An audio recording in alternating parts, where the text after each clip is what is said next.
नमस्कार, आपण पाहत आहात जनता अधिकार न्यूज। सत्य, निष्पक्ष आणि निर्भीड बातम्यांसाठी ओळख जनता अधिकार न्यूज। जनसामान्यांच्या हक्कासाठी नेहमी सज्ज। चला पाहूया आजच्या प्रमुख बातम्या। खामगावात सलग दुसऱ्या दिवशीही वन विभागाची धडक कारवाई। 5.25 लाखांचा मुद्देमाल जप्त। अवैध लाकूड वाहतूक करणारा ट्रक ताब्यात। कारवाईनंतरही वृक्षतोड आणि तस्करी सुरूच।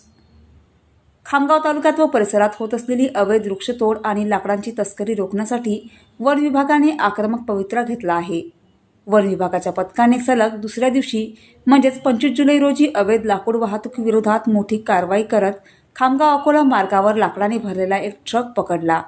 या कारवाईत ट्रकासह सुमारे 5.25 लाख रुपयांचा मुद्देमाल जप्त करण्यात आला आहे।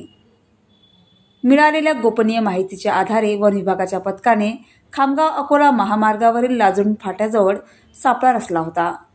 ट्रक क्रमांक MP 09 SG 5577 हा ट्रक येताच पथकाने त्याचा पाठलाग करून ट्रक थांबवला। तपासणी केली असता त्यात कोणत्याही वैध परवान्याशिवाय मोठ्या प्रमाणावर लाकूड वाहून नेले जात असल्याचे उघडकीस आले। पथकाने तत्काळ ट्रक जप्त करून चालक इरफान खान नासिर खान राहणार बुरहानपूर याला मुद्देमालासह ताब्यात घेतले आहे। जप्त करण्यात आलेला मुद्देमाल नेमका कुठून आणला गेला आणि कुठे नेला जात होता, या तस्करीमागे मोठे रॅकेट आहे का, याचा सखोल तपास वन विभागाचे पथक करत आहे। अवैध वृक्षतोड करणाऱ्यांवर यापुढेही कठोर कारवाई केली जाईल असा इशारा वन विभागाने दिला आहे।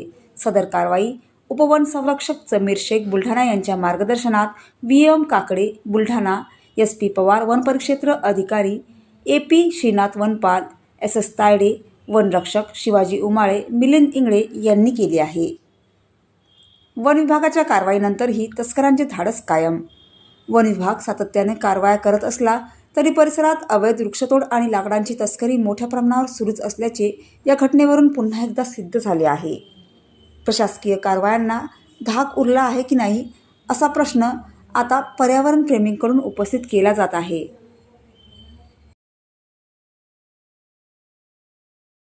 25/7/2026 रोजी अकोला ते नांदूर या रोडवरती अवैधरित्या वाहतूक सुरू असल्याची गुप्त माहिती मिळाली। त्यानुसार आमचे वन कर्मचारी तिथे पोहोचले असता एक ट्रक त्यांना आढळून आला।